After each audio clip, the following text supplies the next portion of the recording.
It's a really good show, It's Rest really in great. peace, Rampage. Yeah. Moxie killed it or whatever anyway, so. I just love that he just has the power to kill an entire show.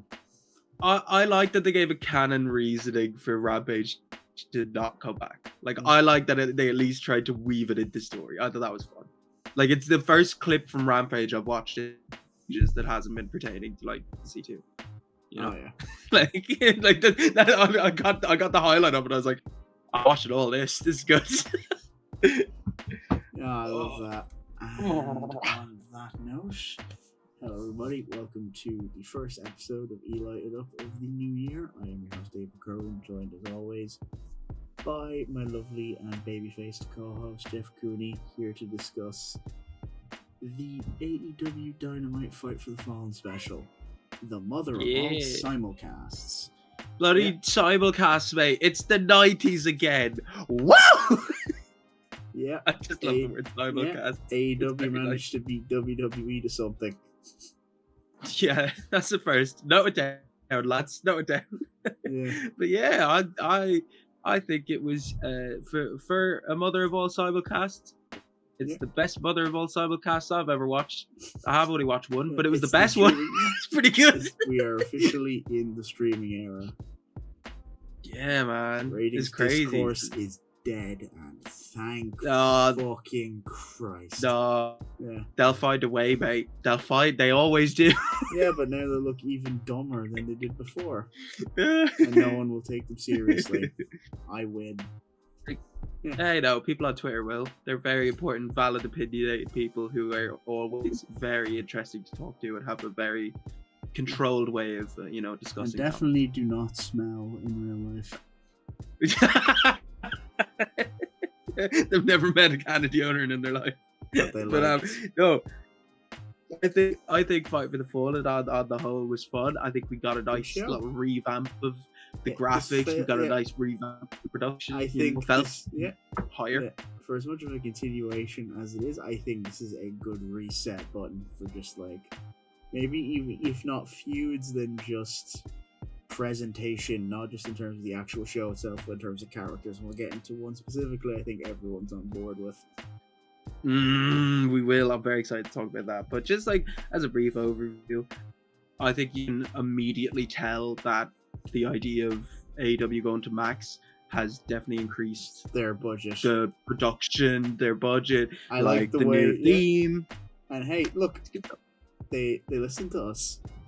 They're going to smaller venues. The crowd's a lot hotter. It feels a lot more exciting. I think Fight for the Fallen shows are always on that level, just because they're very much charity shows. Yeah, they're community based. Yeah, charity.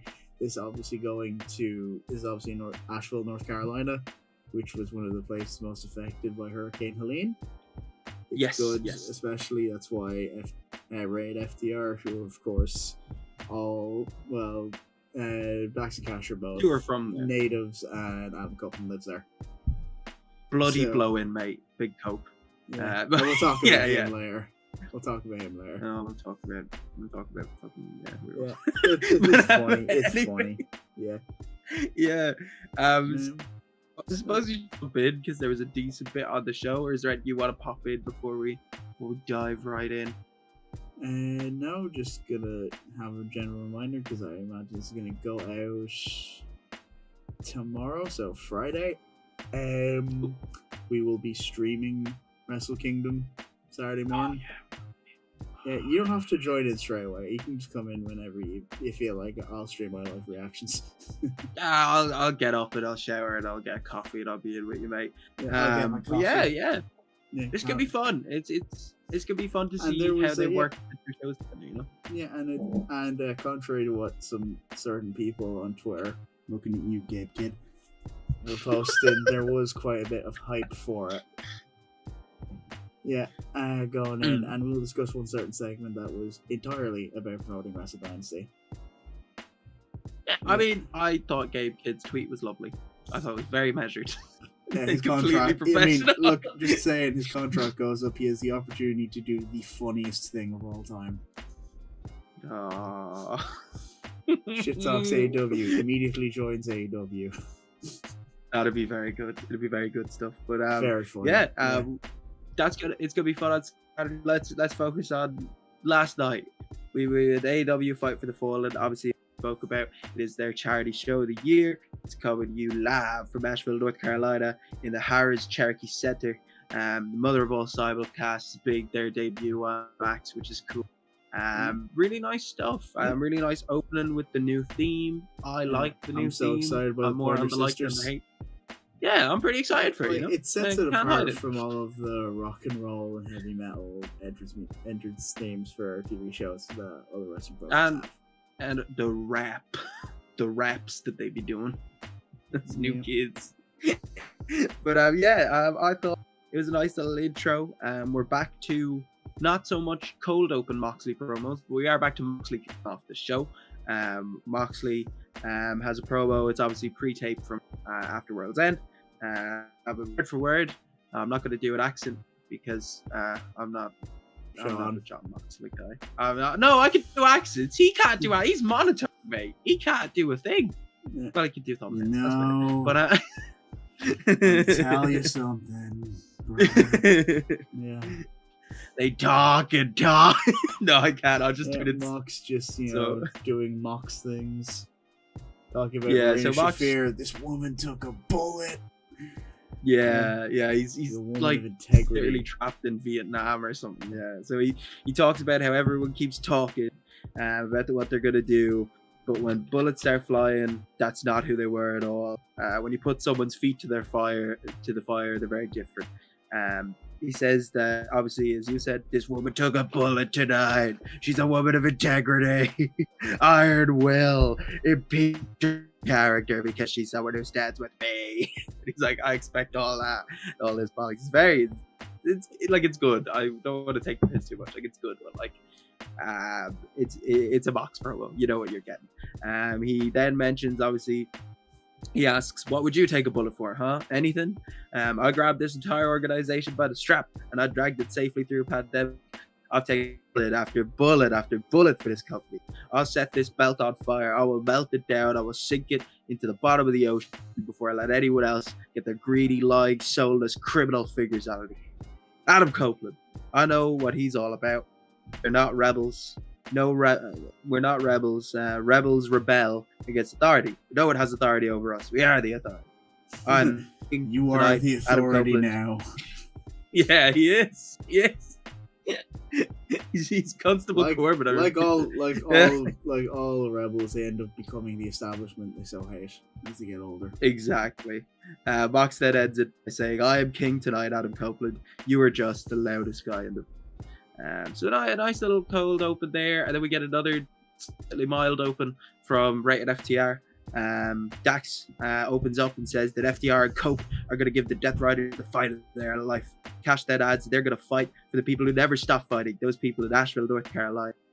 Cope then says it's 2020, first Dynamite on Max and TBS. He says he saw that in Mox's eyes at World's End, a different feeling that he's ever seen in Mox before. Fear. That's because he knows Cope is sicker than him. This is gonna be fun. So it's for the sickos, ladies and gentlemen. AEW for the sickos. But obviously that's main event. I'm setting it up. David, thoughts on the little promo bollocks? Obviously Mox is a very hypnotic style of promo. Sometimes it works, and I think this does work. We put over Marina Shafir pretty big. You need to see her in the women's division. Especially since if they're going to be babyface champion soon, you might well have a very strong heel challenger. I mean, I don't even mind her not going for belts. Just like have her with people. Yeah, just because I had watched 2 shows yesterday. This and before that, I watched Takeover 35. She appeared on both of them, and neither did she wrestle. Yeah, she hit a couple people though. Oh yeah. She threw a few slaps, fair play to oh yeah, the clip of her getting Blade Runner will go through my mind forever. So good, but we'll get to that. There's a lot of good character consistency, and I'll go speak to it a little bit towards the end. But a lot of it was focused around the AEW World Championship, and despite my misgivings about this Mox storyline, I'm sure you have some as well. There's definitely with the new year, new focus. A lot of focus was put on the World Championship and World Championship scene. The belt feels important even if we don't see it. Yeah, I think the biggest factor was people who we've been clamoring to be in that scene are back in the scene. Typically, yeah, like your MJFs, your Swerves, you know, these individuals who we've been wanting to push for the belt. It feels like the show feels like a reset and for the better. We'll get into it on, but yeah. Exactly. We'll talk about it as it comes up, but I think as well, just on boxes, I think it's very, very much Bray Wyatt in that if you love it, it doesn't matter what he says. It doesn't matter what he says. You love it. That's cool. Because like I will defend the worst of Bray Wyatt promos because I love him. Like they'll be like, he's saying nothing. I'll be like, yeah, man, but you gotta listen to the words. And it's like he's not saying it. But I'm gonna keep fighting these urges, brother. yeah, exactly. And with Mox, it's like if you love it, you love it. And I think this was a middling Mox promo, but like for Mox, he's one of the best around. So it's like it's not like it's a bad promo. It's just Mox went on a run earlier on last year of just cutting like the best promo ever every week. So when he doesn't cut it, you're like, "Fuck is this?" Fragile body, fragile body, weak mind, fragile mind, weak spirit. But yeah, we opened up then with a match. We had Orange Cassidy versus Hanger. Yeah, which very fun. Two day one guys here in AEW who have gone in very different directions as of late. Yeah, well, Orange Cassidy wears a black denim jacket now. He's getting closer. Blood Maybe he'll take a swig of beer for the working man.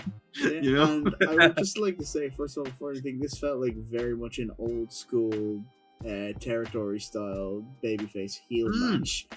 Which is great, because obviously they're in North Carolina, which is one of the most well-known old-school territories. Yeah, no, it was very good, and I think a lot of the time it's very WCW territory. Yeah, and I think a lot of the time at AEW, there is that difficulty of like they'll book heel and heels and faces, and they won't really care too much about it because it's good matches, and that's cool. But it's nice when there's the emphasis in it. There is emphasis. Like, okay, cool. The reason I brought it up is that obviously the two are very, like, you know, they can go very balls to the wall extreme pretty quickly, but there was a lot of emphasis and a lot of reactions we got there, very basic maneuvers. Like, I don't know if you noted down the back body drop later on. Oh, yes. Yeah, we'll just, you can just run through the match. I'll interject here. Perfect. Yeah, pop in when you want. But yeah, it was very much for shades of grey to appear, there has to be black and white. And this was very black and white. I love that. But yeah, good stuff. A really nice quick sequence of reversals to kick it off, which I thought was nice because obviously they had the Fatal 4-Way. They've been interacting with each other the last few weeks, so they know each other pretty well. Nice reversal for reversal. OC then gets a few forearm shots off at first, but Hanger then shows him how to throw forearm and just floors him. It's great. I love this. Yeah. So good, mate. So good. Hanger then slams Cassidy into the barricades around the ring, but Cassidy hits a big break to get a big bit off it, just to break it up a little bit. The baby face. Yeah, it's the simple formula that was taught to me, that is taught to you very early on training, where it's like, you know, lock up, bit of chain, heat segments, babyface shine, you know, if you hit comebacks. Yeah. Perfect. Good stuff. Good if simplicity. If it ain't broke, don't fix it. Yeah. Yes, sir. Exactly. Then we have a fall away slam into the buckles by Hanger for a 2. God, he's just like brutal. Yeah. Yeah, it's weird. And ever since he's gone heel, like all those bits, like he's done all this shit as a face, but like it has so much more venom with that mustache. A lot more. You know what I mean? Yeah. It's the mustache. It's awakening. It just awakens the Stan Hansen in anyone. Yeah, it's growing Vicious every day. Killer. Vicious killer. The more angry Hanger gets, the quicker the mustache grows, you know. But good stuff here. There's an attempted apron powerbomb by Hanger. reversed, but Hanger then hits a fall away slam on the outside anyways, because you can reverse as much as you want, but he's going to slam you if he wants to. Hanger then goes for a buckshot, but OC drops and rolls outside to avoid it. Classic Orange Cassidy with he the slow actually roll waves to the other side. bye as he gets out of the range of it. It's classic OC. It's what made me fall in love with Cassidy back when he was majorly the comic relief character. He's a good troll character. Yeah. Oh yeah, it's when there was the brawl going on and they opened the bathroom door and I was just sitting there in full denim tuxedo, or Canadian tuxedo. It's good stuff. OC then drops Hanger on the turnbuckles a few times, but is caught off a dive he kind of carries him around for a bit, Hanger, but then it's reversed into a DDT and then another DDT for a near fall. We have a nice reversal of the buckshot into the beach break for a 2 by Cassidy. Really, really like that. It was the little stutter from Hangman as he dropped. Cassidy scooped him, dropped him. It's nice stuff. Then Hanger turns into Superman and just absorbs 3 finishes from Cassidy. 3 orange punches, one after the other. I just love because he's trying to. Oh no, I'm thinking of the ending sequence, but I don't think we're there yet. No, this is. No, we're there. Oh no, yeah. There's good psychology, and Orange Cassidy specifically has been criticized for not having good psychology. Which, hey, corny, fuck you. He was trying to stop the finisher, and because Hangman's a big, tough, burly bastard. He's able to shrug it off, and he gets just enough distance to nail his finisher, which wins. He was trying to stop it, but he couldn't succeed because he was injured. Because he's hurt of the match. Makes sense. Again, it makes sense. Psychology. Yeah, it's good classic dominant heel psychology, and it worked. Good match, good opening match. Yeah. Exactly. So the 3 orange punches are absorbed, and then Hanger obviously hits that buckshot, gets the win, and then continues to beat down OC afterwards. Really devastating, double dead eye. He drops him with a dead eye, holds him there, and drops him with another one, and then he beat down Christopher Daniels. Poor Christopher Who gives a Daniels. shit about him? He's not needed anymore. Poor Christopher Daniels. Yeah. Fuck. Yeah. He came down there. He should have hit him. What was he doing talking to him? I have just started to refer to him as sober Adam Pearce. Yeah. He really is. He needs a drink. God, yeah. This definitely feels like a reformatting for Hanger as a heel, where it's not just just hates everything, not just Swerve. Yeah. Yeah. No, it's good as well because I felt like through the Fatal 4-Way stuff, not that he was going babyface or anything, but he felt more babyface because he was up against that invading force, but now he's back to I don't give a shit who you are, I want that belt, which is good stuff. Good consistent motivation, very much a good start to his year. I think all the right people won their matches tonight, this night. It's a good start to the year for most of the roster. Yeah, no, it was a nice little clean slate, and now we get to the 4th member of the Fatal 4. We get Jay White backstage, which is really nice. I like Jay, big Jay White guy.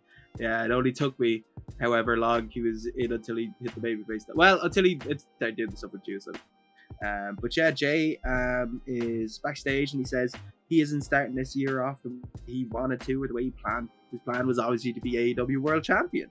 But Healer Yuta cost him that. Not just any moment, the moment. He costed the moment of winning that belt. So he's going to get Yuta back for that, but that'll be a little bit later on. Yeah, he still has a path. Yeah. Obviously, building up the triple threat later on, Roddy and Swerve. There is one thing, especially this episode, that I've been very pleased to see is a lot of consistent, not just character motivations, but threads and how they play into other stories. AEW's been always been sort of good with that. There's been certain periods late last year where they weren't great with it, but for the most part they generally are able to weave these into each other. They're feeling too clunky. And I think the stories in this episode, they all felt connected in a way where it didn't feel convoluted. Yeah, I think the first couple of years they were very, very strong in it, it all cohesive universe. but it's been something they've been yeah. lacking. Which I think they have been trying with this Death Rider stuff, where it's affecting everything, not just the world title scene. Yeah. But now it sort of feels like succeeded. that. It sort of feels like that, but more coherent. Yeah. We'll talk to it when we get to the main event. Exactly.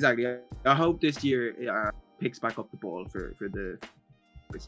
So Jay goes on and he says he's still got a path to Moxley, and at the Gauntlet next week he's going to continue down that path. Tonight, White faces 2 former AEW champions, and he'll beat 2 former AEW champions. Doesn't matter whose house it is or who the Messiah is, because they will breathe with the Switchblade. It's good stuff. I just want to point out, that the last time he faced Swerve, he lost. Yeah, he got one of the best things about Jay is just, especially as a heel, his horrific mental breakdowns when he loses matches he thought he could win.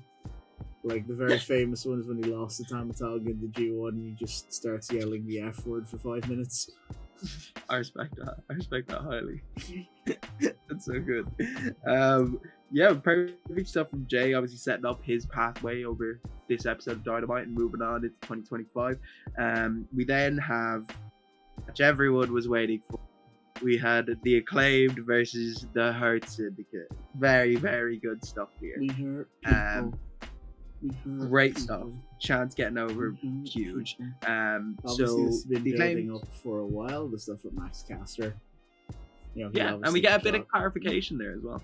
We got the card for and we got a little thing before they come out, because obviously Max and Rap during his entrance. Now the kayfabe reasons, you wanted to be serious. Well, I assume the actual reason is, since it's the first episode on streaming, they didn't want to risk Max saying something incredibly fucking stupid. Yeah. He's only done that like 3. Yeah, but I have they have a bigger audience. Yeah. So picture promo during the entrance for the Acclaimed. Max goes on about how he's the best wrestler alive, and Bowens tells him he's had enough of this bollock. He said he was so close to beating Jericho on Rampage, and I want to know, did you purposely hit me with that belt? Max says it was an accident, obviously. Max says, cut the funny stuff, no scissoring, no rapping, we're focused. Are you focused, Anthony? That cuts, and we have the Hurt Syndicate that enter. Chat's going out wild for them. We get MVP on commentary, which I'm always happy about.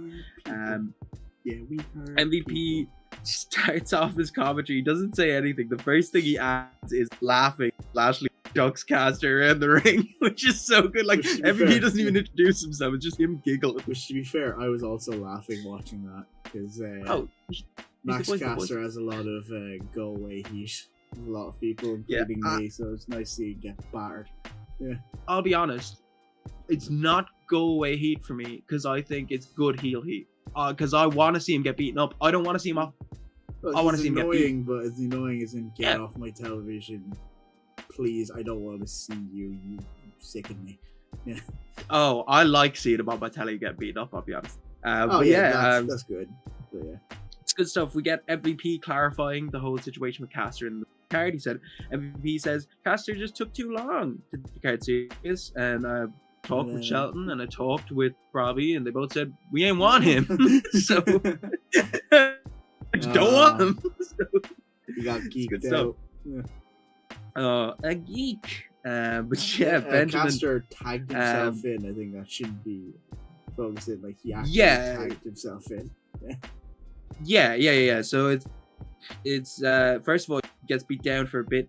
Benjamin whips him, whipping Caster around from the apron to the barricade. Bowens not doing a thing, just lets it happen because he's sick of him.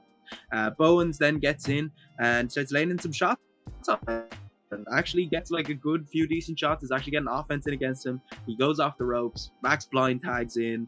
Bowes gets pissy, understandably, and watches as Shelton Benjamin just hits German after German on Max Caster, dropping him right in his head. All good stuff. The big rising quarter knee, tag to Lashley, big spear, then a Uranagi, hurt lock. Caster taps immediately. Bowens leaves, yells from the ramp at Caster. That's what you get for being a selfish asshole. Very good stuff. Their split is obviously very much incoming.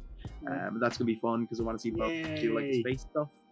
Yeah. And Although Caster people get beaten up. people seem to be on board with Bowens joining the Hurt Syndicate. I'm just like, I don't want Caster as a face. No. Like, Bowens I get, and like the because Hurt they're Syndicate heels. are getting like big babyface reactions. They're heels.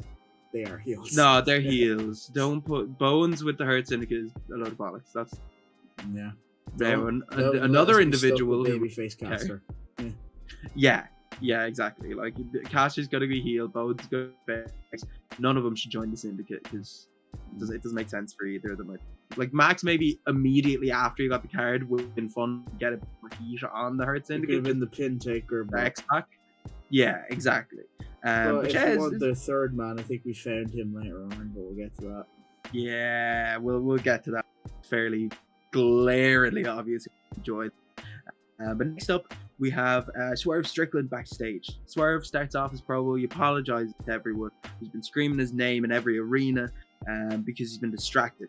He's going to show everyone why 2024 was whose house? Swerve's house. He's going to win the gauntlet and he's going to get back the world title. Simple as. And then Nana pops back in and wishes everybody a happy new year. Does a little dance off screen. Great. I love Prince Nana. It's really good. I need to get his coffee. Yeah. I need to get his coffee. Oh, me too, man. I really want to try. Apparently, it's really good coffee, coffee. So yeah, really good coffee. Herbal blends. I mean, I wouldn't be opposed to that now. Yeah, but a nice little promo set up for his match later on. Nothing too heavy here, just a bit of a reset for him. But next we have the return of Julia Hart as she faces Jamie Hayter. Before I say anything, the outfits these two wore during this match, beautiful, lovely, dude. Yeah, about how amazing Julia's presentation is. Like, yeah, I just love Jamie's hair. So cool. She looks, it's like she clearly puts a lot of effort into it. Her naked tape. Yeah, and it works. I would like to also just briefly shout out my friend Amy Hay on Twitter. She does the Wrestle Gear of the Year. Oh, cool! Yeah. So just and she started a new spreadsheet. These two are the first entries on it. Respect that. Yeah, good gear, strong great gear. Yeah. And Julia, from her gear to the entrance to the theatrics and the song, Julia just feels money. I forgot how. I knew that I loved Julia, but getting her back is oh my god, she's a presence. People have been very Marmite on this, but I just love the way that she has been out for 8 months, and she does look like she has been going back. She has gone to the gym a lot. She looks a lot more toned than she was when she left. Yeah. Obviously, Jamie always looks great, so. Yeah. Well, Jamie's always jacked. This is a very well built match over the last month or so. Yeah. Yeah. I think it's been really nice. We've obviously praised the hell out of the Julia Pro packages. It's been nice having Jamie Hayter back, and this is obviously something meaty that they can get into as two returning girls. It's not going to be a case of people random are matches. Pissy that Jamie's not in the world title scene, but we already know where that's headed. And I think keeping her doing stories like this, helping to not only bolster the division, but also build her back up, rather than just simply have her immediately winning the World Championship again, is probably a good thing. If you weren't gonna, the time to pop her back in the world title scene was when she returned. If you were gonna do what they did, I understand why they did what they did, putting her on the breach. I get it. The only time you could have popped her back in was on the debut. She should have come out, staked her claim then, and pop her in there. I imagine she will be in that scene by the end of the year, if not the champion again. But I think, rising tide raises all ships. You want to build up Julia again, and they do so very well because she gets a lot of offense, and even before the end. Yeah, exactly. It was a really nice back and forth here. So Jamie obviously starts out using her power to get ahead on the early goings over Julia. On the outside, Hayter goes to suplex Julia onto the steps, but Hart lands with her feet on the steps and just whips Hayter back first onto them, which is really nice. Obviously, Jamie had some back issues. Nice throwing her back down and targets that, and they're trading throws into the barricades and apron, finishing with a really nice suplex to the floor by Hayter. Just absolutely like whips Julia down onto the floor with it. I love it. There's a nice Julia drops Hayter with a DDT in the ring and back control. Really clean DDT from Julia. Crowd, you can feel them slowly getting more and more into it over time because Julia and Hayter are working so well. Like perfect. They sorry, where were we? There we were. Sorry, crowd was slowly getting into it over time. We saw the girls obviously working really well together, kind of building up. You could feel the crowd getting more and more into it as the match went on. Jamie hits a hate breaker for a 2. Hayter then avoids Julia's moonsault, but Julia then manages to cinch in the Heartless for a little bit. Hayter then starts lifting up Julia to get out of the Heartless. I think there might have been maybe a tad bit of miscommunication. There was a bit of a pause, but I think they were just making sure they were in position correctly, because obviously you don't want to be dropping anyone. It's the first everything. So she hoisted Julia into a fireman's carry and then hit a DVD on her knee and a lariat for a 2. Clean, really nice near fall there. Nice little raid. Yeah, harsh landing then from the top for Hayter after Julia's her leg. Julia then goes to use the arrow that we've seen in all promo packages over the last couple of weeks. Then the ref takes the arrow, chucks it out. As the ref is chucking out the arrow, we get a big mist in the face by Julia onto Jamie Hayter, and Julia gets the win on her re-debut on her first match back after injury, and Jamie sells the hell out of the mist outside, like she's riding around outside.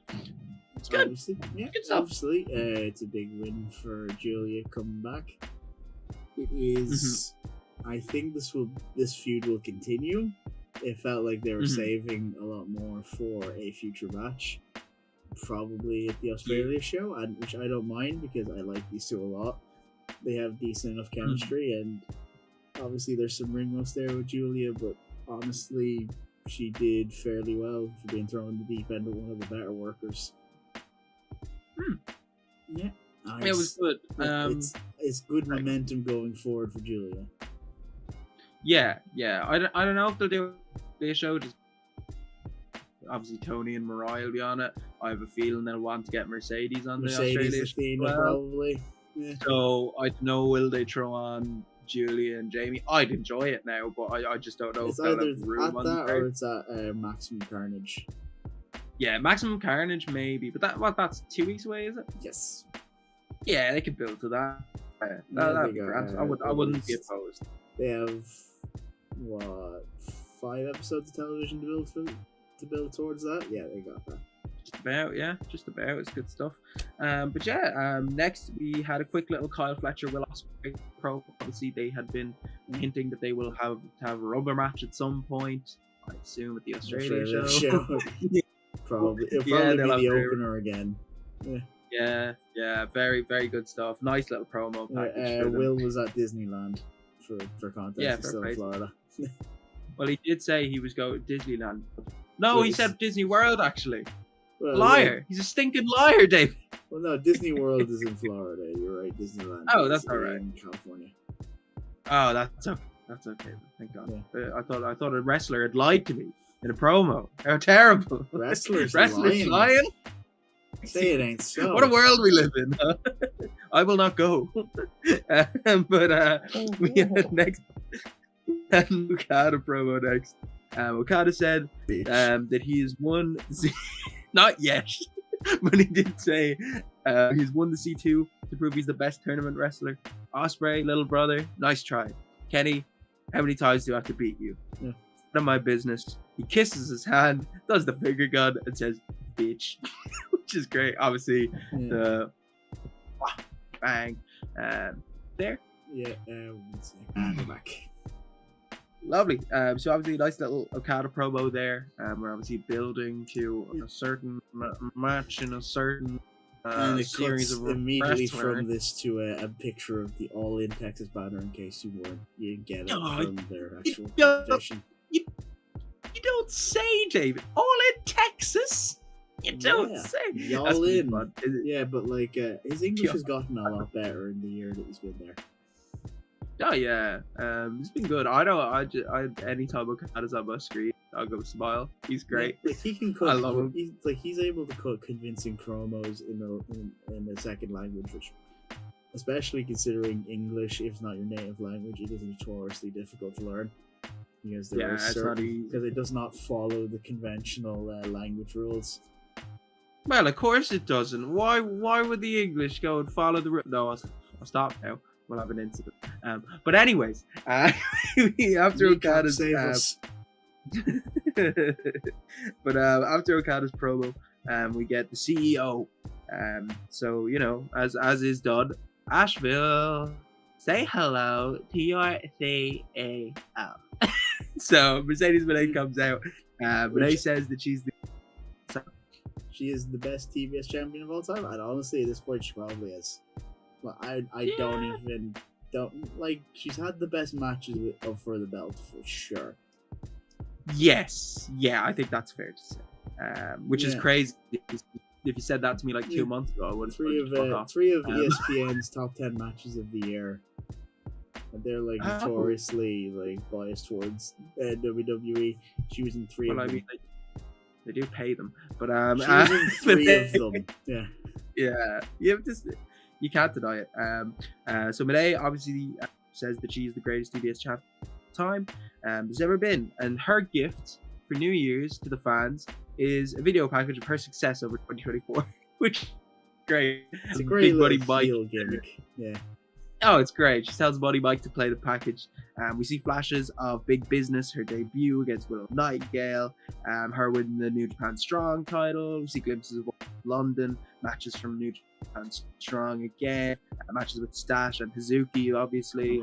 And we come back to Moné in the ring as well. Yeah. Yes. We'll see it wrestle very nice. Yeah, we'll go over the card at the end of this. Yeah. So the on the money train is Tokyo Dome. Wrestle Dynasty against Mina Shirakawa. She says that Mina has a little shiny belt that she wants to add to her collection. She's aiming for the Rev Pro title. British Women's Championship, which I think Mina's more likely to win that match. But I think this belt collector's phase that she's going into might play into a match that everyone wants to see and predicting later on down the line. We'll get to it. I think it'd be fun. Yeah, I think it'd be fun to see her with a break belts because she's out at this point. She's really turned around. She's really turned around the way people have viewed her within like a few short respect. So yeah, she says just remember that money changes everything. So it's a nice little ending. Next, we have just a quick little package just basically showing the aftermath of Hurricane Helene, the reason why they're supporting this cause, and obviously mentioning of the QR codes again to donate to the cause. There's clips then of Dax presenting big checks to a couple of different organizations from himself, FTR, and obviously AW, which is nice. That's good stuff there. And then we get everybody's favorite faction of baby faces. Yay! Do you remember the black and gold era, David? Do you remember Undisputed Era? They're back. Yeah, and they're worse than ever. The takeover that I just watched was about them. It's the one where Adam Cole won the NXT Championship from Johnny Gargano. Oh yeah, back when they were good. And Roddy opened that show against Matt Riddle, I believe. Oh yeah, that's the match where they just like kept putting each other in submissions. Great. Very good. Good stuff. But yeah, we have the most bland babyface bollocks I've ever seen from the three of these boys. The reason we like them is because they were heels. They were goofy. They were like jocks, not this like they little dicks. They were geeks, exactly. They were geeks. Where are my geeks? These are the wrong kind of geeks. Fucking Roddy's asked about his triple threat anyways later on. And Cole interjects first of all, doesn't let Roddy speak a fucking word. He says the kingdom's complete and 2025 is year of us. Kyle says that they have the trios locked down, the tags locked down, singles, even triple threats are covered. He turns into an Uso from like 3 or 4 years ago. But it's like Roddy then says, I couldn't have said it better, Kyle, but tonight I'm gonna get a guaranteed spot in that gauntlet match next week.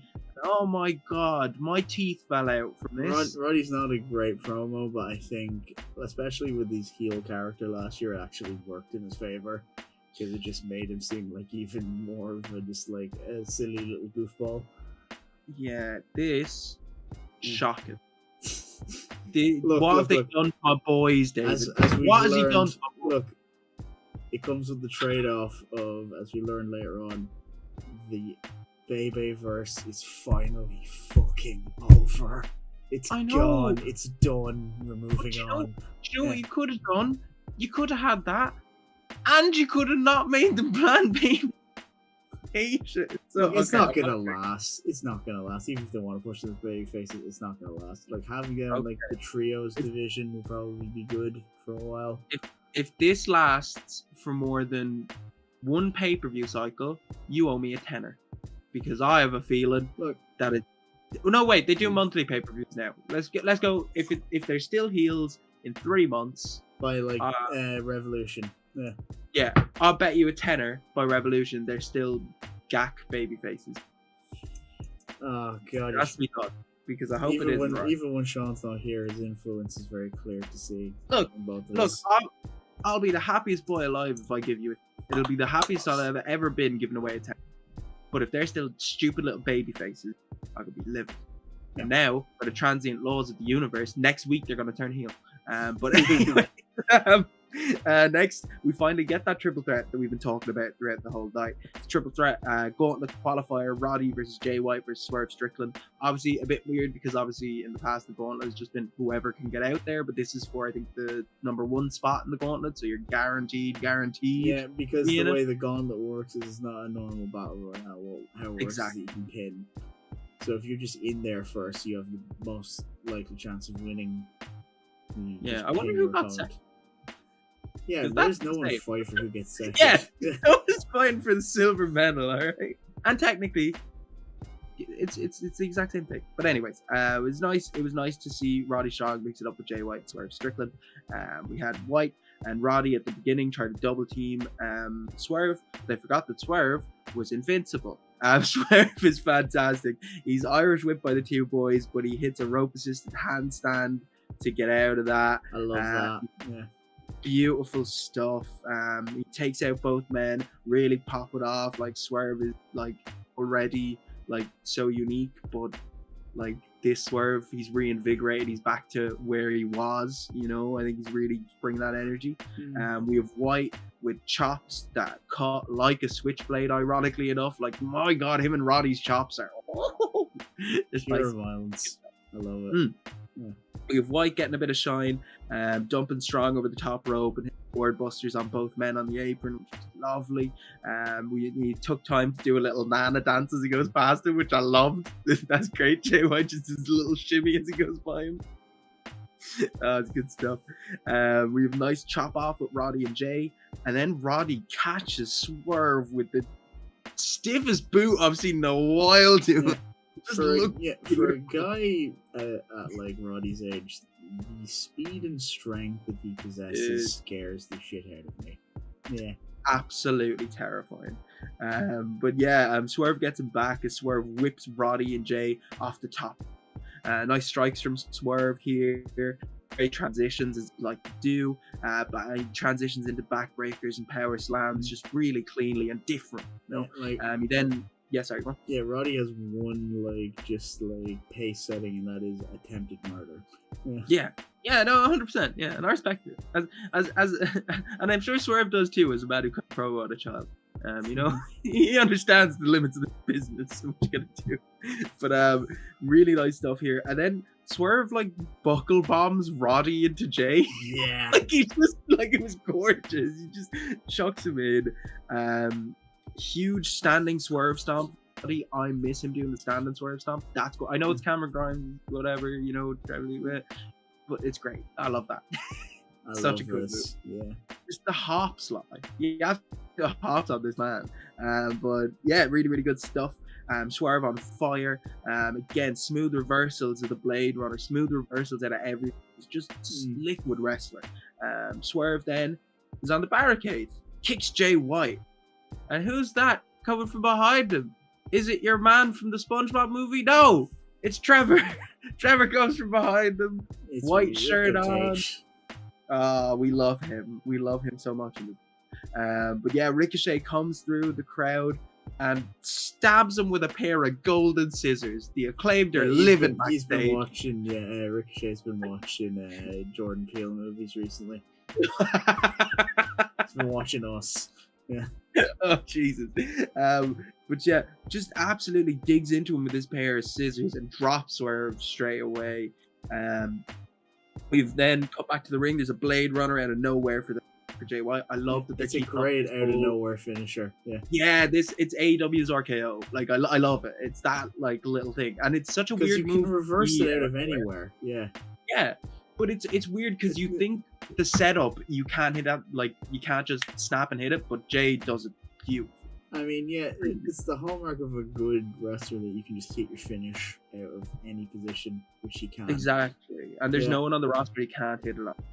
Yeah, and the fact that it's been established as such a kill shot, ironically enough, because kill shot was in the match. But, yeah, the fact that it's been established as such, people buy into it so much, and like, you know that when it's hit, it can be hit fast on anyone from anywhere, and it will end the match. It really establishes Jay as a threat on all levels, and I love it. Yeah. So Jay is in the Battle Royale, the Casino Palace next week. With the right winner. He is the right winner, but I don't know if he does because there's a few other choices we could have. I imagine everyone who cut promos about the World Championship on this episode will be in it. I mean, and one person who's been rumored to show up for a while who is now a free agent. Yeah. He's coming. He's coming, boys. It's gonna be good stuff. It's gonna be good stuff. So post match, we cut to Swerve absolutely bleeding, and just bloodied. Yeah, and I said Ricochet reminds me of Andrew Tate. Now he just looks like what he proceeds to do is just turn into a serial killer. Yeah, I love it. It's peak what Swerve would have done to someone last year. It is exactly what Swerve brings would out the mass murder in everyone. But I love it because it's like he shows people how serious you should be taken. He brings them to that level. I think it's more so it's just like the personal humiliation. Also that.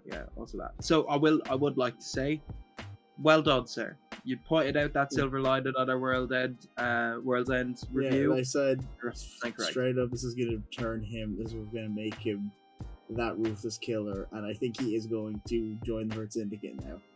Because it feels like it. Yeah, it feels like they're going to see this.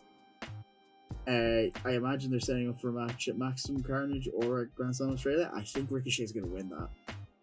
He should. Honestly, the spirit gun. It's like first, he drags him around the ring, stabs him again. So why not? Yeah, like he stabs him again. Jumps the barricade. Yeah. First of all, he threatens Nana when he gets close, and then Nana goes to the ref and he's like, "Just put a knife to my throat," and the ref fucking do about it. Like Paul Turner's like, "Go away, leave me alone." The skinny man did not show up. The skinny man did not show up. Sean would be so sad. But yeah, Ricochet drives the pair of scissors again into the cut, gets the blood all over his lovely white shirt. It looks so cool. You sick fuck chants ring out across Asheville, North Carolina. Looks beautiful. Nana then tries to stop Ricochet as he gets a chair, but he gets thrown into the steps and a shot to the back of Nana with the chair for good measure. Ricochet then sits in the ring and just kind of looks at him, and Swerve gets up, headbutts him just a couple of times to, bleed him a bit more.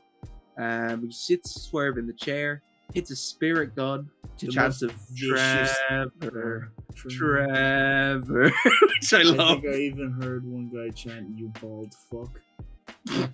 Fantastic. It was a vicious looking spirit gun as well.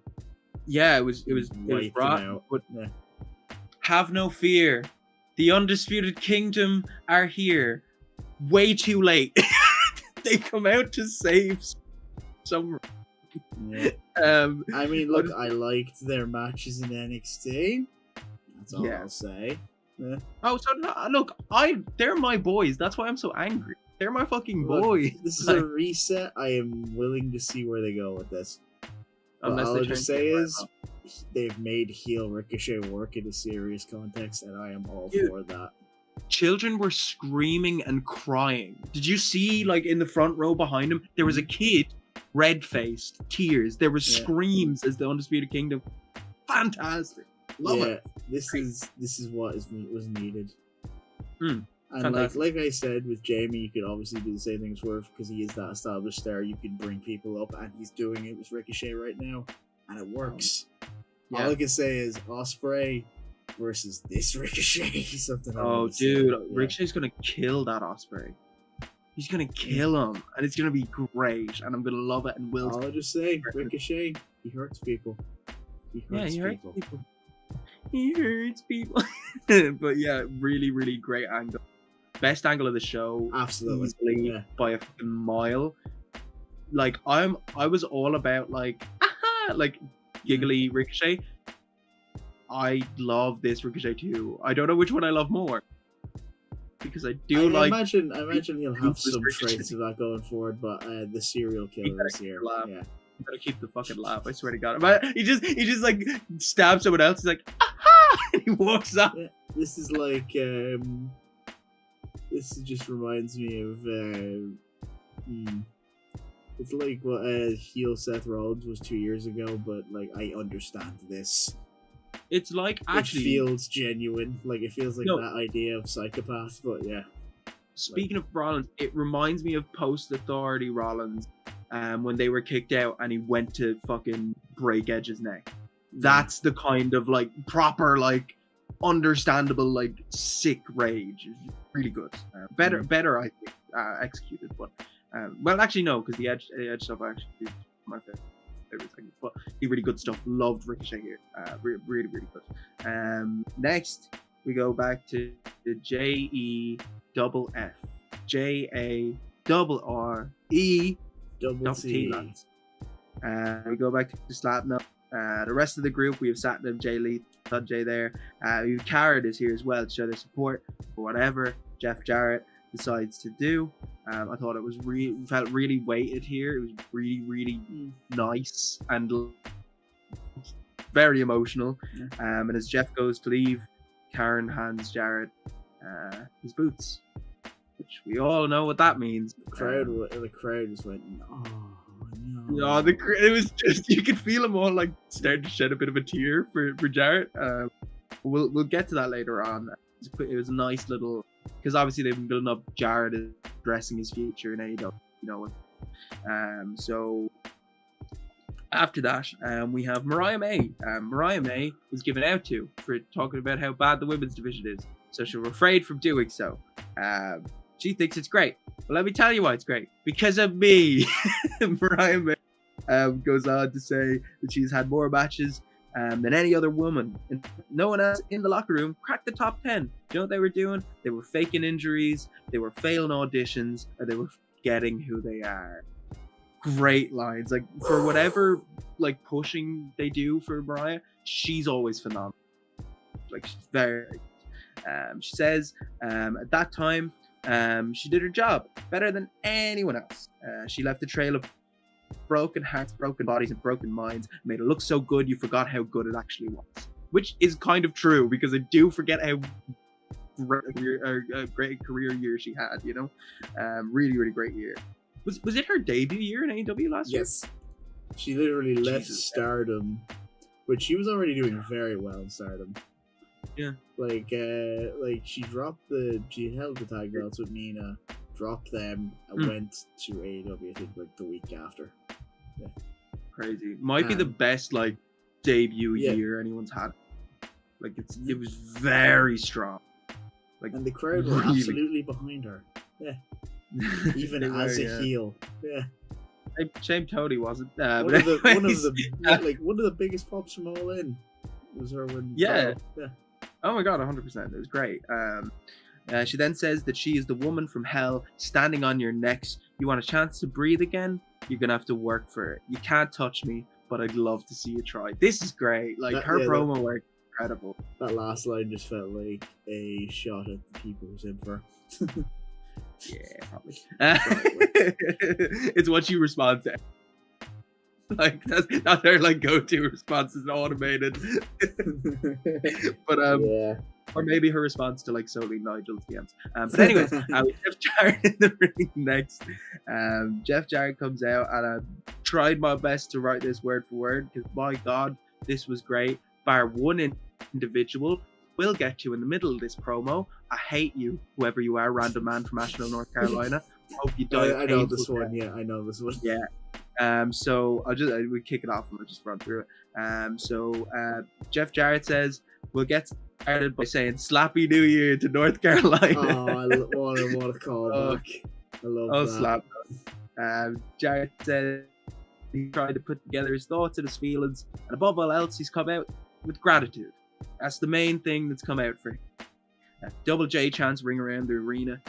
Jeff says it's sad for him to think of things coming to an end, but it makes him think about how it all began. His family started in 1946 in Tennessee. His grandmother took a second job selling wrestling tickets, and it changed his entire family's life and trajectory.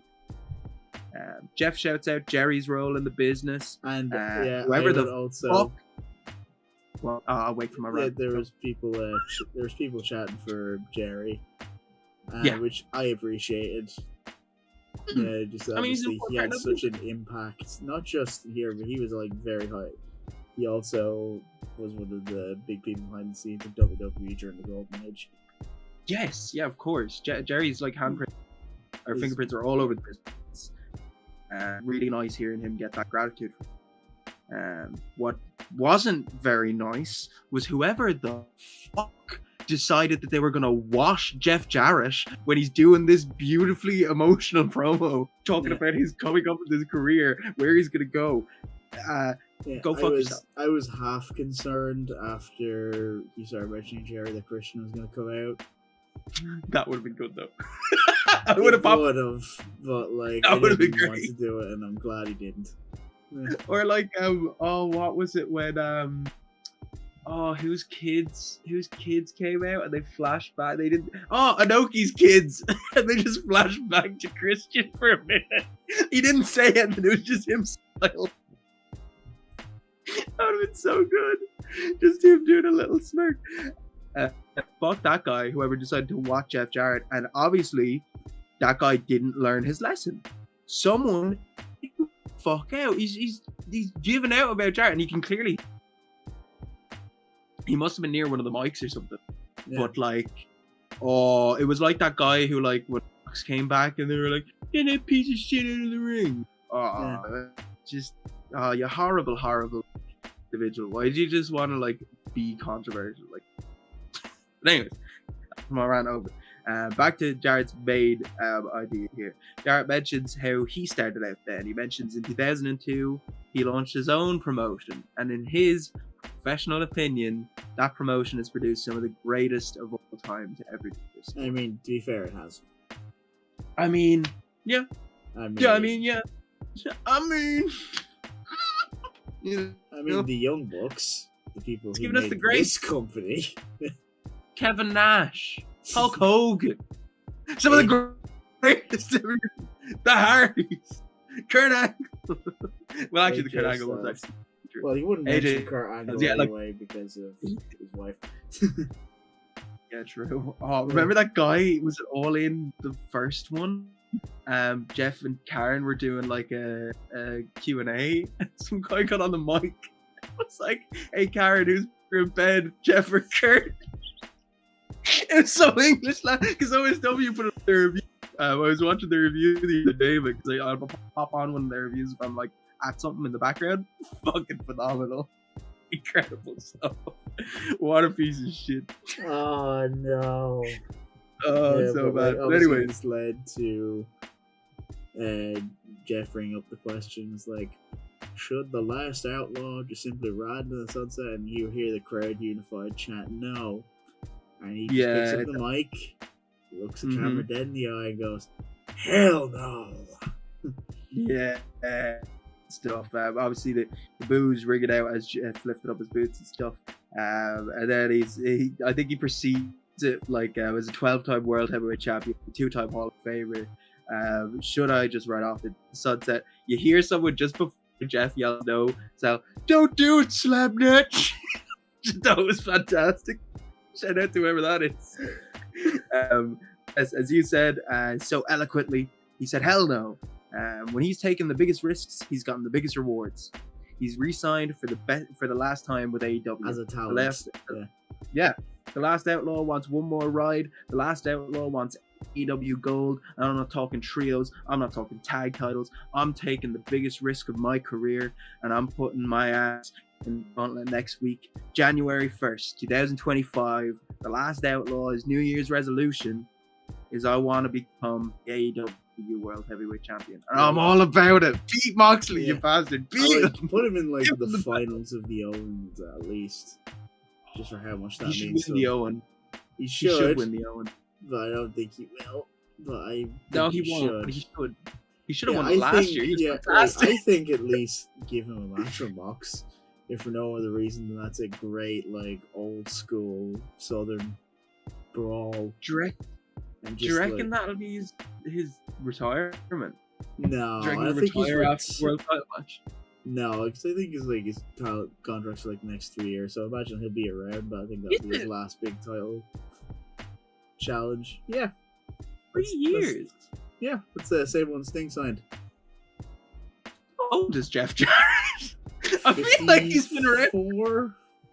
Oh, that's not too bad then, compared to Sting. I'll look up. But like, yeah, I have a Google in the background. But yeah, I mean, I personally would, like, if it was only a short contract, if you want to give him the world title match and have Mox retire Danielson and Jarrett, that would be giving him a bit of gravitas. I think it's the grandest stage he's going to get to at this point. Yeah, I think at least give him like the TNT Championship at some point. Oh, that'd be nice. Yeah, I wouldn't mind him rocking over some younger guys. 57. He does also work behind the scenes. He's director of business development, which, he did promote TNA, and that did decent success for a good while. So he's a good guy to have. Oh yeah, and good relations with the UK as well. He would have. Yeah. Okay, they all really well in the UK. I would just like to point out in the last 2 years that we've somehow managed to have Jeff Jarrett become one of the most beloved veterans in the world. Oh, dude, I love Jeff Jarrett. I love Slapdick. Which was not the case a few years ago. Listen up, Slapdick. I love Jeff Jarrett. This was great. I really. Next, we get a recap of the Hook beatdown on the patriarchy. Yeah, we got a nice video segment from Hook as well. This was the best production. Cut in terms of a promo. It looked great. He sounded good too. Hook cuts promo and says, "I hope Christian isn't looking forward to the new year. Ever since I beat him down and choked out his son Nick, I'm not finished still." He asked Nick Wayne. He said, "Ask Nick Wayne what it's like to be in the Red Room," which I first thought he said the Red Room, and I was very confused. But like then I realized, wait, no, it's oh yeah, which it's good. I'm looking forward to that. Yeah. It feels like Hook's especially. It feels like Hook's building up to that momentum he had before he went into the Jericho feud, and especially since Joe is quickly going to come back from doing side missions. Because he was doing Twisted Metal Season 2. He was also in Japan for a lot of last year doing stuff for the new Yakuza game that he's in, which I'm very excited to play because I'm a big Yakuza fan. The game's not the organization. Oh, you're not the mob, he's, no? The king of the pirates. He's the main villain in that game. Yeah, he's like a pirate. I love that. So he was also in that Suicide Squad game that nobody liked, which is a shame. He was King Shark. He was King Shark, mate. He was fantastic. I'll be glad for this to be over. Not a bad way. Like it's not terrible, but it's very much filler. It is, and I'd like to see both Hook and Christian move on to like more important things with the characters. Nice stuff. have Powerhouse Hobbs versus Rob Killjoy and John Cruz. Is John Cruz the dude who did the Samoa Joe's? Yeah, John Cruz is also. Yeah! I know there's a running joke about this, like the Sami Zayn El Generico. He's Serpentico. Yeah. Oh, is he? Yes. I did not know that at all. But people like That's to keep up the illusion, specifically Nyla Rose, to do the El Generico Sami Zayn. We would, but no. like For those who don't know, he is Serpentico. Yeah. Yeah. Was it Cody? He was Fuego Dos or whatever. Yes. When he was back, yeah. It's like Danielson's Infinito. Yes. My first note on this match is, oh, my boy John Cruz, because like that Joe spot is the greatest thing ever. Like it's the greatest little screenshot ever. It's a great gif. Perfect midair. But yeah, it was nice for Powerhouse Hobbs. Nothing major, nothing terrible. Quick little squash of two jobbers of beer bellies again. Let's go. I love it. This is how they should look always. But yeah, gorgeous power slam and lovely lights by Hobbs. Clean spine busters here. Spine buster on top of the other jobber. They pins both for the win. Grand, completely grand. I am all for Hobbs getting a big push this year. The big push. It's been bad. Powerhouse. Yeah, good stuff. Next, we have, ladies and gentlemen, I want to preface this. I have hated the learning tree for so long. This was the most tolerable segment they've ever done. Do you want to know, David? Do you know why it was the most tolerable segment? Was not in it. He wasn't there, mate. Yes. I I love the other two so much. So the learning tree are backstage, and it's just Bill and Keith. They're asked where Jericho is, and they say, he's not coming because North Carolina's great. I'm fine. I mean, and Brian Keith just goes, sight. He says it's okay. Big Bill then spots rated FTA backstage and calls over. He says he doesn't know who should be more ashamed. Those three for being proud of Asheville, or the people of Asheville for being proud of those three, he says, as the learning tree always says, home is yourself. We find ourselves in a situation where the hometown heroes need to be taken down a branch or two. And we have Brian Keith go, yeah, rated R, dumbasses. Yeah. Bringing out the Attitude Era style humor, I love it. So good. It's very much Ron Simmons. I respect it. But then we have Cope just goes, oh, that's a nice line. Did Jericho feed you to him, huh? In your little ear. He then calls Brian Keith. He says he's not a bad apple. He's just a tumbleweed blowing in the breeze. And says Big Bill's face is stupid. That is peak Raw's war comedy right there. You know what? It reeked of awesomeness, mate. Yeah. But then we had Cope. Yeah, because obviously Cope and Big Bill have history from the Ricky Starks feud. Yeah. Insert that one clip. Yeah. So good. I'll mention later on, actually. You got yours from the Rock. Cope then challenges them both to a final collision. He's walking away. No, it's a bye, guys. I love that. First of all, it's a trios match, which means we'll get into it after the main event, but that means yeah, okay. The rest. I already know he was coming back. That's upsetting. But anyway, look.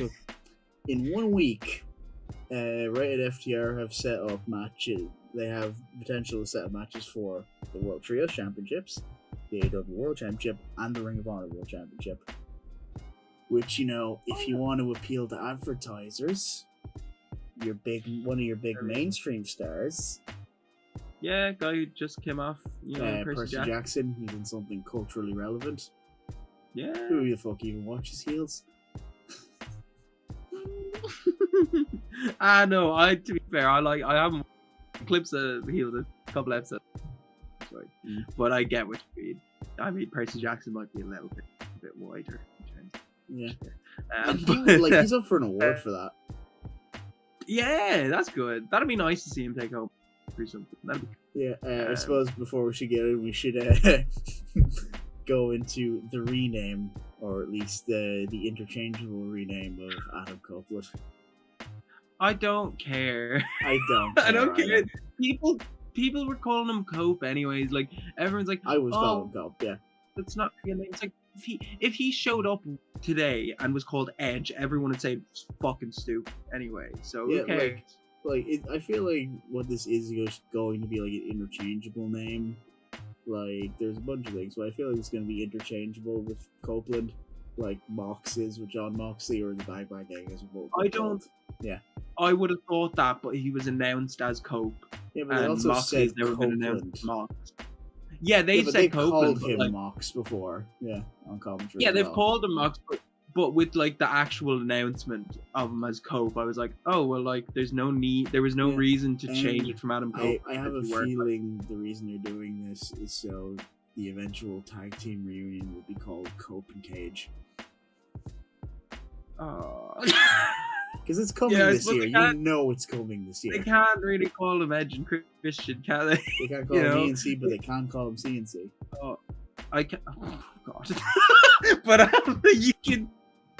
I'm very excited for the really funny line that they're gonna say when they're back together. So when some heel group's gonna go up and say, "Oh, Cope and C. get your Edge back, Christian, huh?" And he's gonna chuckle. Great. Yeah, but yeah, I just mentioned. I'm just imagining their catchphrase just being Cope and Seethe.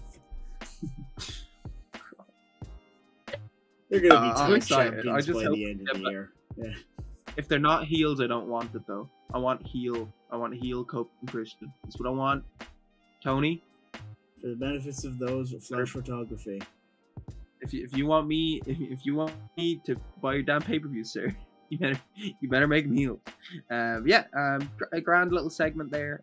Fun little fourth happy days. Memorial.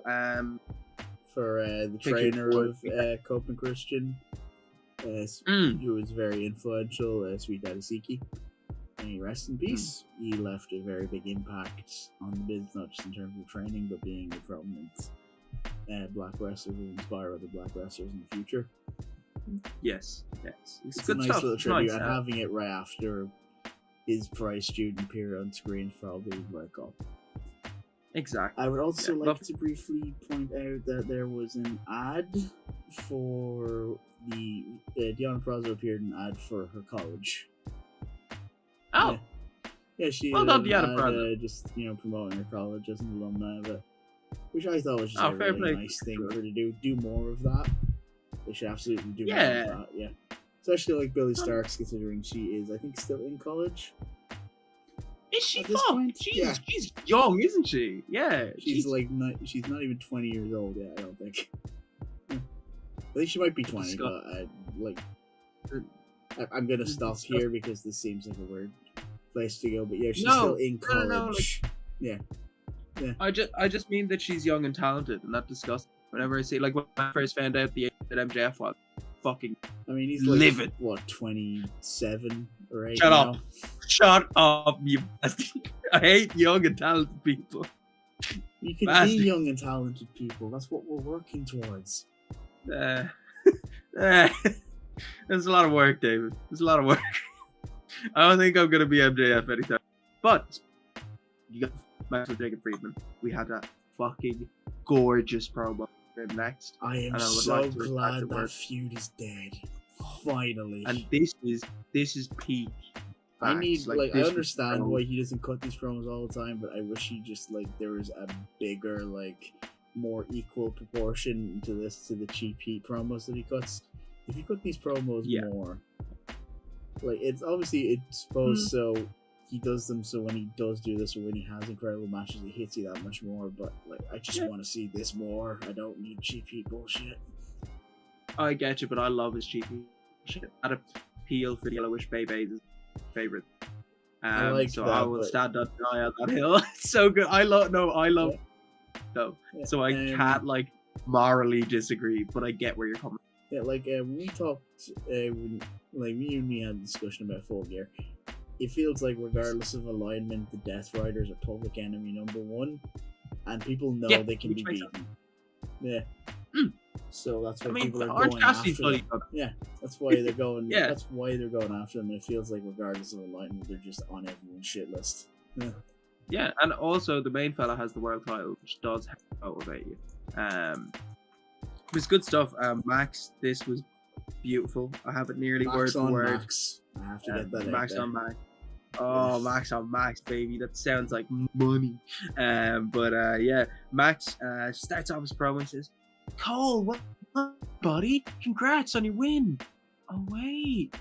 You lost again. And it took a whole army to beat me up, huh? Typical. Finally, though, the chapter of Better Than You, baby, of my career comes to a close mercifully. And the crowd Max rejoiced. They do indeed say. Max says, now it's time for retribution. So, Fali's coming, Slapjack's coming. We got whoever that Mace. I mean, we got he's already bloody... in the company. Yeah, but he's not Mace. He's Mason Madden. He's Marseille. It's so passe. Bring back Mace in a big stupid mess. I love MXM collection. They're great. No, they are great. But anyways, yeah. Give him the Ring of Honor tag titles. Put him on Dynamite. Put him on telly, mate. Please. Great. But yeah, Max says it's time for retribution. Something was taken, and I didn't lose it fairly.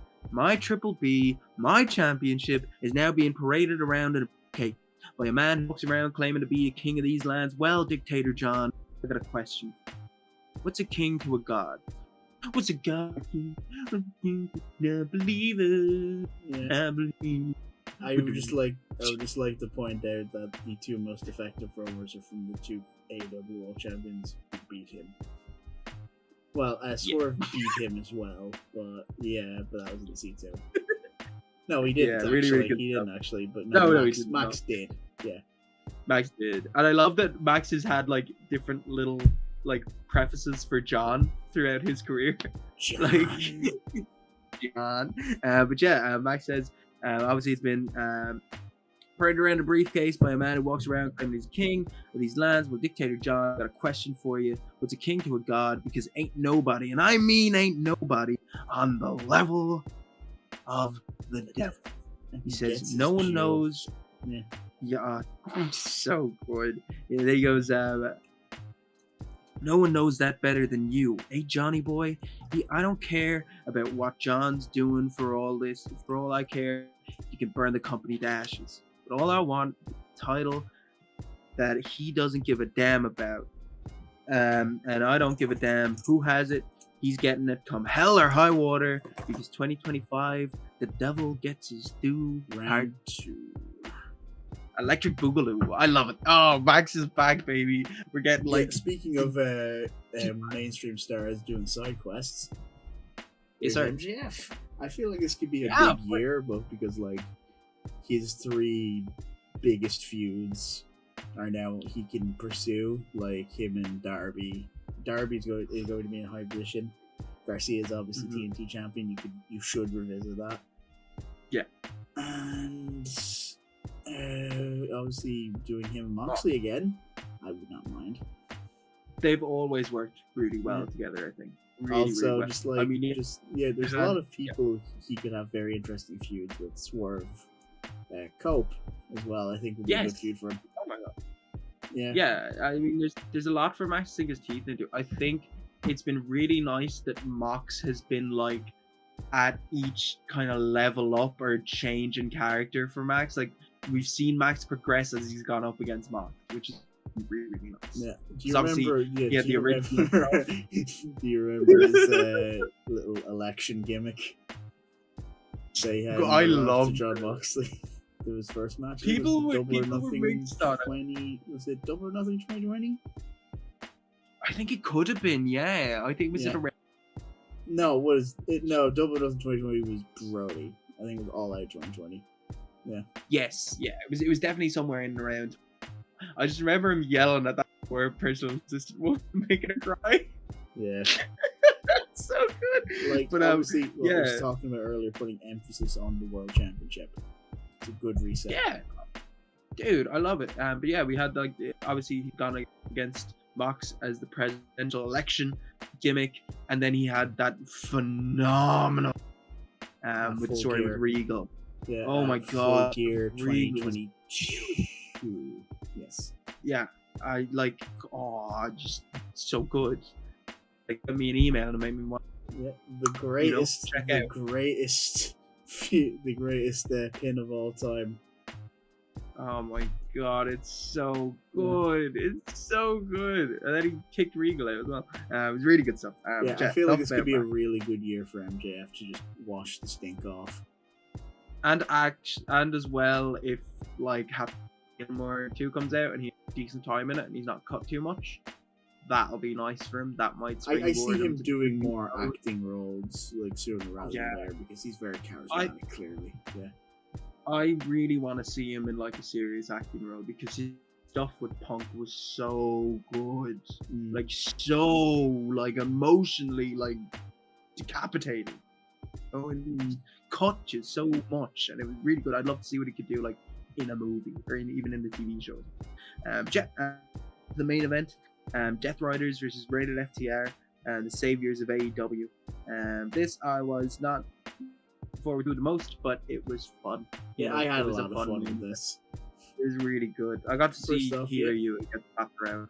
Yeah, there was a good little promotional thing for Wrestle Dynasty because, as we're going to go into there, he's going to face Shota Umino, potentially even for the IWGP World Heavyweight Championship at Wrestle Dynasty. So he's not.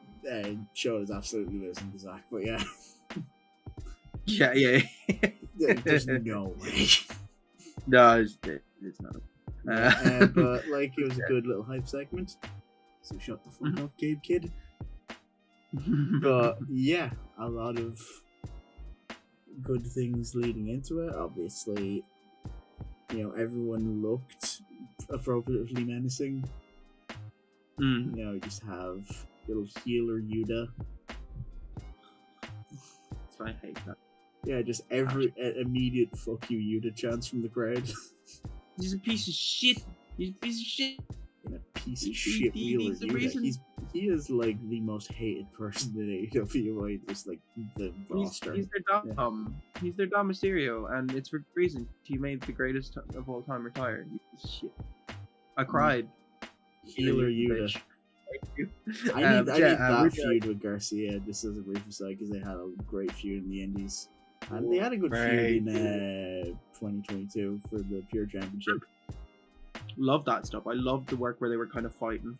The CC action was really, really good. So the match starts off. Speaking of Healer Yuta, big slap to Dax from Healer. But he didn't realize. Yeah, he didn't realize that Dax is just as a bald man gets really angry when someone slaps him in the face. And Dax proceeds to cut him open with chops in the corner. Right on. With him from pillar to post. We've Cope getting back in the ring. Claudio is a lovely combination. More of that, please. Anytime I get more Claudio, I'm happy. We have a nice reversal for reverse. Cope drops Claudio with a hip toss to the outside. Cheap shot by Marina on Cope, though, gets the Death Riders back into it. Huge anti-Yuta chants rain around the arena. Love that. We've Cash Wheeler then gets a hot tag at one point. He comes in like a house on fire with clotheslines to everyone.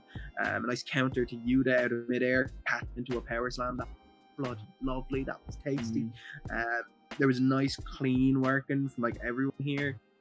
I mean, the only person who you could count as maybe slightly inexperienced is Healer Yuta, but even at that point, like, he's a good wrestler. Piece of shit.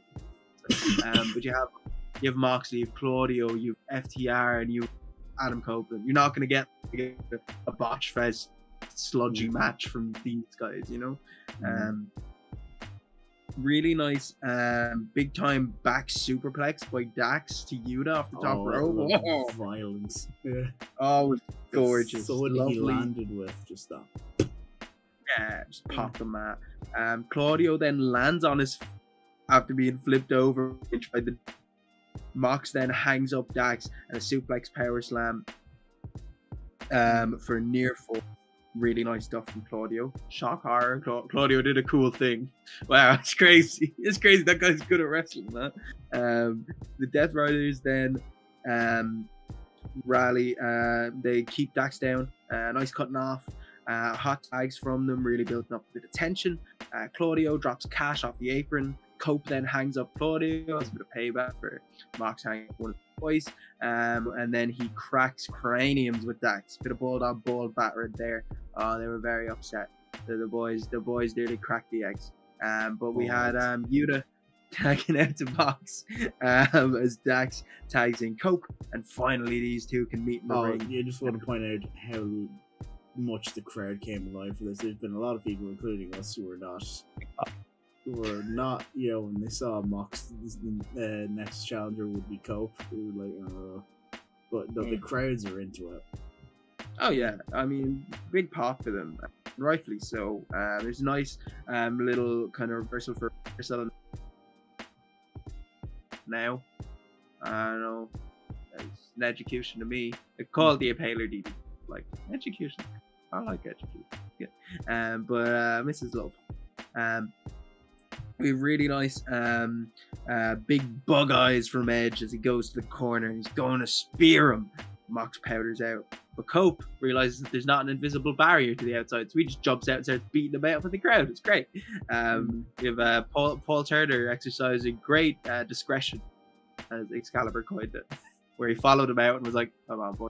Come on." Machine. But yeah, beating up the crowd. We then have healer Yuta coming in. He obviously got the quick tag from Mox and gouges Cope's eyes out from behind. He sets up for Basalt like the but Cope hits him with a lovely little Liger bottom too. That was very nice. We've Cope then set for a spear. Mox and Claudio pull his legs and crotch him into the post. Cash trying to get some offense in, but Jesus Christ, poor Cash Wheeler gets his fucking teeth cracked together by a gorgeous uppercut. Like he goes for a tope suicida, and Claudio just fucking connects with a beautiful uppercut. It was a thing of beauty and a thing of violence. Oh, beautiful violence. We love to see it. And then he runs over Dax with a left, just for effect, I guess. And then they go to the announce table. They whip off all the stuff at the announce table. Mox gives a little smoochy smooch to Tony Schiavone on the cheek. A little bit fruity, my guy. I respect it. But as they're doing this, who should appear in the ring behind Healer? But goddamn Jay White. Jay White. A nice little receipt. Yeah, I like that. I just love this because they didn't overstay its welcome either. He just hits him and goes, just like, fuck you. Pops in, drops him, leaves. You get in my business. You get in my business. This is what you get. Yeah, keep your nose out, kid. Mox then gets dumped over by Cope on the table. Spear through the barricade to the concrete, which was a nice spot. They didn't catch it quite well. I wish they would have caught it, but it was a good spot. Nice work from them. And we have Cash dropping Claudio, Shatter Machine to Yuta, and a spear to boot for the rated FTR to take the win. Which they were always going to in front of their home, but it's a good babyface win. Love the cracking knuckles there. Thanks, man. But yeah, it was really nice. They've pinned one of the trios champions. I imagine this. If they don't set this up for the belts, that's a missed opportunity.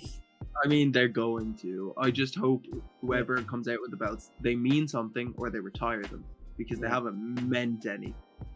But I mean, look, if the patriarchy can get them rated FTR, I would. Oh yeah, look, I'm not against it. I'm not gonna care if it's not presented well. Like the last time I cared about the trio belts was when Yuta was doing that fantastic, like, I'm so out of it, I don't know what I'm doing, where he like left the trio's belt in the locker room. That's the last time I cared about the trio's belts, when it was used as a device on screen, and made sense. I think, I think this is a good step forward. Obviously, as you mentioned, they set up a lot for rated FTR in this episode, and I think you're gonna have a pretty good year. Whether they're trio champions, or I could also see FTR getting their third reign with the tag titles this year. I would like to see them as heels, because I feel like it's where it's headed. No offense, FTR as faces, no bueno. No mucho bueno. I'm not a fan. Like, heel FTR, good. Them turning on the Outrunners, beautiful. I like their chemistry because obviously they're friends. Yeah. Oh, I yeah. love it. I love Rated FTR as a group.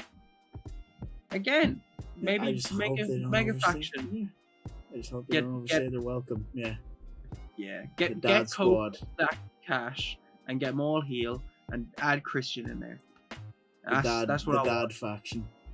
Oh my god, it'd be so good. It'd be fantastic. I love it. But yeah, great episode. A lot of people are like, wow, why isn't this a big thing? Which there was a lot of good in this episode. This feels like a reset, the start to a season of television, which it is. Yeah. I think this is a good showcase. Yeah, I think without the Ricochet segment, you could argue that the Ricochet segment was fantastic. Similar to Raw with the Punk and Rollins segment, they really elevated the shows. This is a good episode of wrestling television and a good setup episode of television. Yeah, it's good. I like I it. enjoyed it. Streaming here, I'm loving the little touches they've added to production. It makes it pop a lot more. Especially 100%. just the little thing, which is the first thing I think all of us noticed immediately, was the camera positioning over the ring, so you get more of the ring action. Yes! Yeah, Yes, and obviously that's the way- running the that smaller way. venues make the crowds pop that much bigger. Everyone feels more invested. It feels a lot tighter. Yeah, do more Hammerstein ballroom shows this year too. Yeah, That'd be please great. do. That crowd Yeah, fucking that is rocks, great. dude. That is a great setup. I love this episode of television. Wouldn't change any of it. But I should probably mention Collision because they have actually stacked it up pretty decently. Yeah, So go on, we'll as do of a run time through recording, we have 4 announced matches. First of all, that nice rookie Tony Storm, see big things in her future versus Deonna Purrazzo. This is obviously going to build to her eventually challenging Mariah at the Grand Slam show in Australia. I mean, it's gonna be rough for the upstart Tony Storm to take on I such a believe veteran. in her. I believe in her.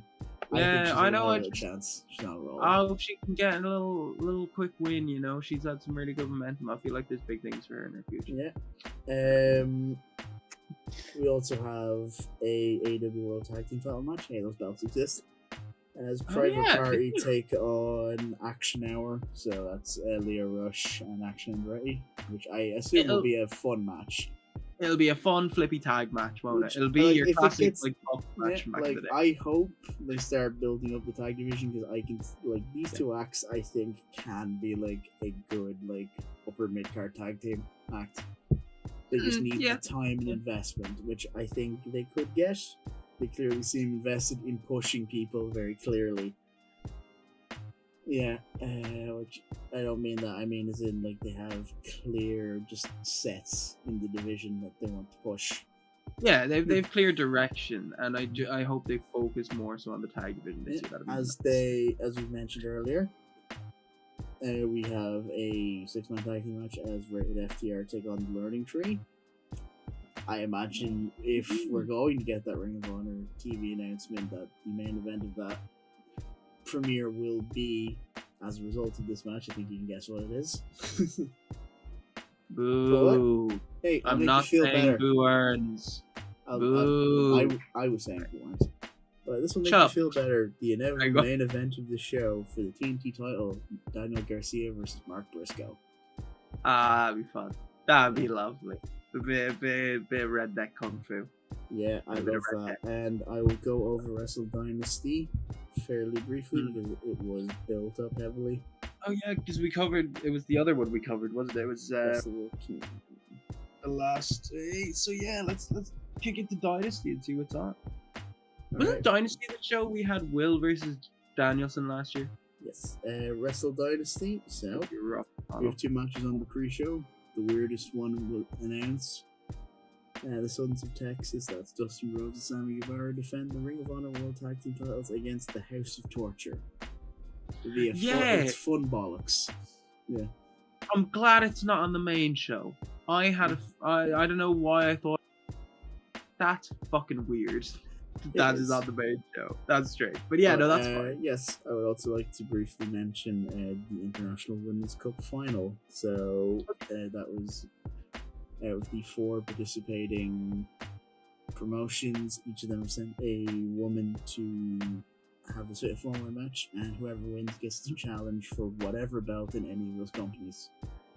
Cool. So, representing AEW is Willow Nightingale. Hell yes. Like to see her in the Tokyo We love her, Dome. girl.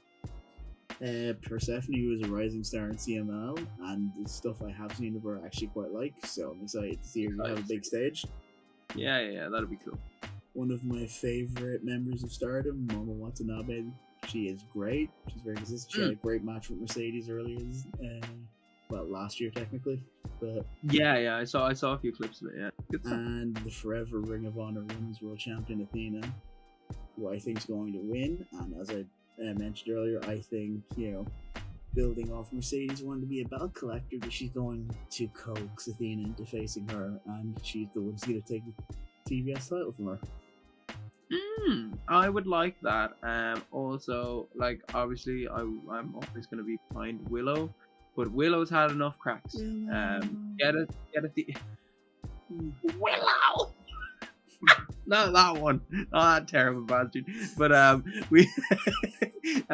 always be behind Nightingale. Fucking stop. No. Yeah, Get Jeff Hardy away from me. Oh, now I'm Jeff Hardy singing Joe Hendry's theme stuck in my head. This is Creatures your of fault. the night. I believe in Joe Henry. It's like in a forest, that fucking freak. Forrest Oh, God, as he's but anyway. pissing for some reason. Yeah.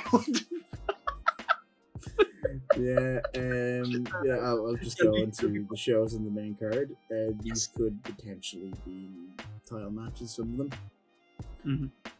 So, Gabe Kidd versus Kenny Omega, which is the big highlighted one that I think everyone's looking forward to. Kenny Oh, is that Omega's Dynamite? back.